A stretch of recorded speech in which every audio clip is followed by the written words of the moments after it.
En fait, il y a 3 algos. Il y a l'américain, le reste du monde et la Chine. La Chine, effectivement, est très nudgée par le pouvoir politique, pousse les gamins à faire des sciences. Mais il y a un autre truc aussi, c'est qu'en Chine, c'est 1 heure de réseaux sociaux par jour en semaine et 2 heures le week-end. Donc, ils ont une approche, entre guillemets, la monétisation qui n'est pas la même. Ils essayent d'être beaucoup plus concentrés, beaucoup plus qualitatifs.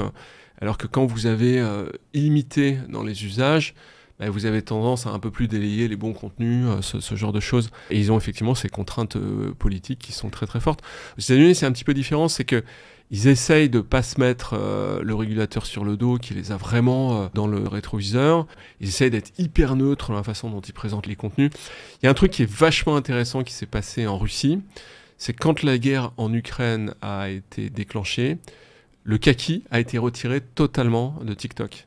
Ça, c'est assez facile parce qu'on voit très bien en termes de prompt, entre guillemets, de machine learning, comment on peut dégager ça.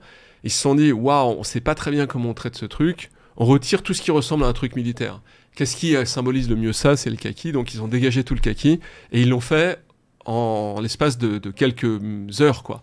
Donc, c'est dans le monde entier ou uniquement dans cette région? Non, ils l'ont fait uniquement en Chine. Ce qui montre d'ailleurs, à mon avis, leur capacité d'influence du modèle, de nudging du modèle, qui est à mon avis hyper problématique. Hein. C'est vraiment, si les gars sont capables de faire ça, c'est-à-dire que si ça se tend avec la Chine, ils sont capables d'influencer toute la jeunesse, et plus d'ailleurs.